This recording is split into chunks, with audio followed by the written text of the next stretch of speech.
that's more of a process question Right. for people.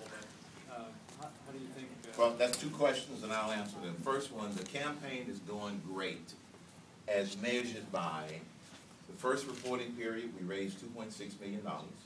It wasn't the greatest amount, but it was respectable. 75% of those donors were $100 or less, which means that this is a grassroots campaign. The second thing that we are most proud of is that at the end of the first reporting period, having raised $2.6 million, we had no debt and cash on hand. Isn't that kind of way we ought to run stuff like a business? So we're pleased about that. Secondly, we opened our headquarters in Urbandale a couple of weeks ago. We're getting ready to open our office in New Hampshire, South Carolina, Florida.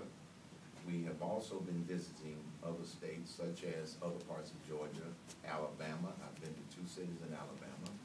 I was just in Nevada for about the 7th or 8th time. We've been to Texas about 7 or 8 times. So the answer, I've even been to Fargo, North Dakota.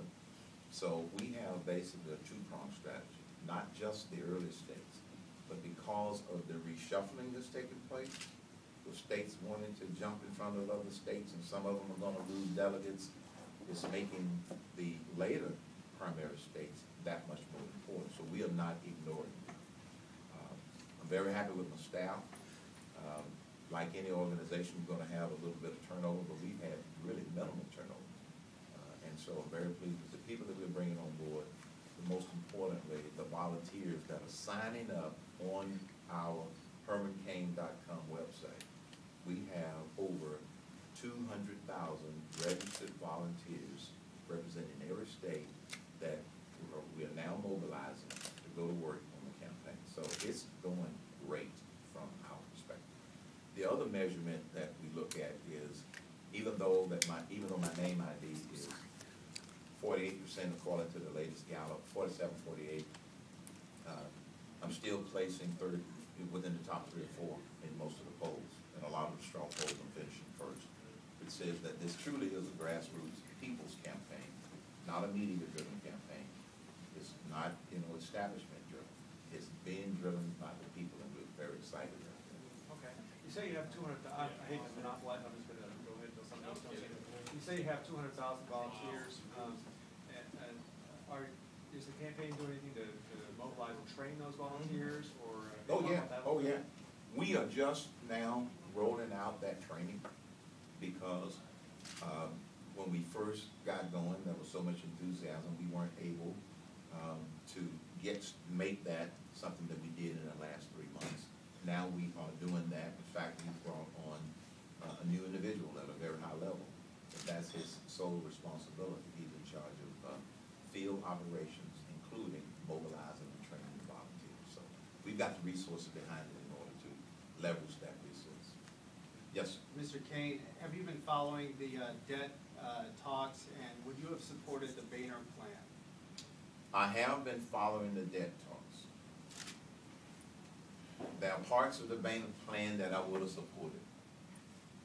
But because I wasn't in the middle of the making of the sausage, I don't know whether I would have been able to sign it as is. Here's the best part I like about it. 2 things. One, it has some wording in there relative to a balanced budget amendment. Secondly, doesn't raise taxes. I wouldn't have raised the debt ceiling, but political reality from his perspective probably suggested that they've had to give on something, or they've gotten nothing. So the fact that it got those 2 things, yes, I'm pleased to see that. But in its entirety, as you know, these plans have been changing so much daily, I can't say that I would agree with every element that's in there. But I do like the fact that it got those 2 things. Yes? I have a quick rapid fire thing, if you bear with me. I've been asking everybody this all weekend. Wait a minute, rapid fire, I started that. Well, then you should be able to roll with it, right? I used to do that on my radio show. I'd have Rapid Fire Friday. Okay, I'll roll with it. All right, let's go. Are you currently, or have you ever tweeted a picture of your undercarriage? No. On a scale of 1 to 10, how much does Chris Christie look like Luca Brasi? No comment. Can I see a birth certificate? It's posted on my website. Kirk or Picard? What is that? Star Trek, Kirk or Picard? No. Oh, Kurt, because he's the leader. Leno or Letterman? Huh? Leno or Letterman? Leno, Crips or Bloods? neither.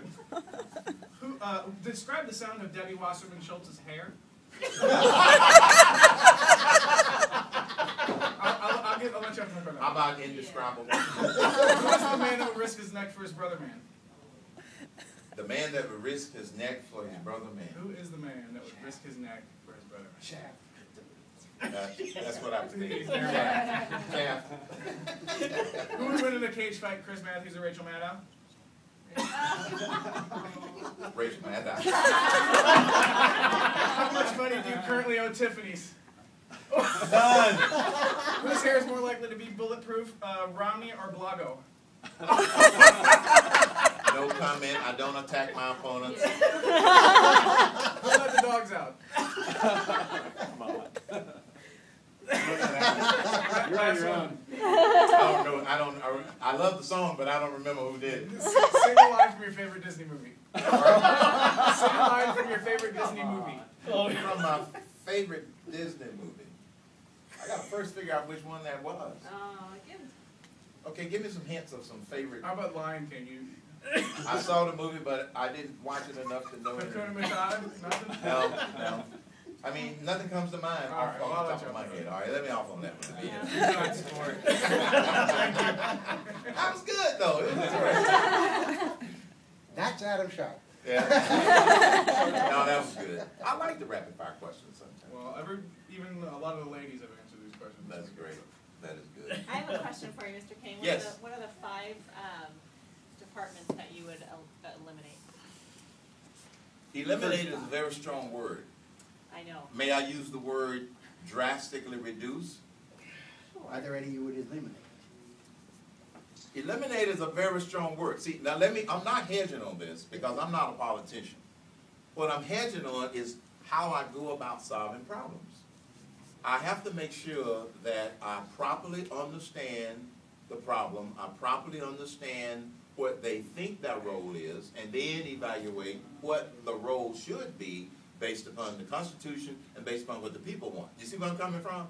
So this is why I can't just blanketly say. Now, I would suspect that based upon what I know about the Department of Education, there may not be much left. I'm just saying. I know that I'm just saying, I've got to look into it, okay? The EPA is another one that I really am going to make sure that it is dramatically reduced, because to use the words of some people out there trying to drill oil men that I talk to, farmers that I talk to, they've gone wild. They have actually gone wild. The EPA, I'm going to take a hard look at. The Interior Department, I'm going to take a hard look at, because they have tied up a lot of land for government purposes rather than allowing it to open up and to be explored and to be developed by business people. Those are 3. The other one would be maybe the Office of Land Management comes under the Interior Department, but if it does, that's another one that I would take a hard look at, because I have a real problem with how eminent domain is being abused in this country. And I want to try and find the source of that. And if it requires legislation, I'm going to ask Congress to give me legislation such that government cannot abuse. I know that was a court case that basically started this ripple effect, but we got to go back and figure out how do we strengthen it. That's why we have 3 branches. So if the court rules on something, maybe we need to strengthen the law, because I don't think it's right that the government has the right to be able to go in and declare somebody's land for some greater developmental good and take people's land away. So that was 3. And I would take a good look at the Labor Department. Being in the restaurant business, I had to endure a lot of labor rules and regulations that sometimes we questioned whether or not it made sense. For example, some of the federal labor laws and regulations overlap with state laws and regulations. Why do you need both? The answer is you don't. So I got to look at the Labor Department. Now this is the 5th one. The IRS. By replacing the tax code with the fair tax, we would have the sales tax administration and no longer the IRS. But that was fine. That was fine. Okay, just a couple more questions, guys. I don't know if anybody's asked this or not because I came in late. Bill Clinton has urged President Obama, as well as the Democrats a couple days ago, to invoke the 14th Amendment to raise the debt ceiling by himself without congressional approval. Do you think he has the power to do so? No. The 14th Amendment wasn't written for that purpose. It is abuse of the Constitution. That is another example of how this administration wants to interpret the Constitution in such a way that's convenient for what they want to do. I absolutely do not agree with that. One more, guys. Yes. How many czars should a president appoint? 0. But I will have advisors, but not czars. I will not have 36 plus czars running around and nobody know what they do. A successful management structure tries to limit the number of people that you have reporting directly to you. In the case of the president, he inherits 15 direct reports. Now, in a corporate model, that's more than most corporations have. They normally try to whittle it down, but because of the nature of the job, 15 makes sense. I will probably add maybe 5 more people for a total of about 20. Now, then everything else is going to report either through an agency or through one of these others. But here's how I make that work. You make that work by, number one, making sure that you pick the right 20 people who, 1, share my philosophy, 2, are leaders, 3, who understand some guiding principles that I use for an organization. Guiding principles I establish for every organization that I've ever led, such that they don't always have to come to me for every decision. I empower people, and if you empower people, you empower the organization. When the Gulf oil crisis happened, it was apparent that nobody in Washington, D.C. knew what was going on, who was in charge of what. It took them a long time to respond, and it took 30 days before the president actually showed up and went down there for a photo op, as an example. You cannot have 70 direct reports and expect for the organization to be functional. That is a dysfunctional approach. But if you establish guiding principles and you got the right people. Now, let me talk a little bit about some of the people that want to make up that 20. It may be 20, 21, 22, so don't hold me exactly to that number. But it will not be 70 direct reports. If you count all of President Obama's czars, plus all of the functions that report to the president and add them together, you get close to 70 direct reports. That's insane.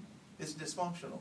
Now, the type of people that I am going to select for those jobs are people who have proven leadership experience.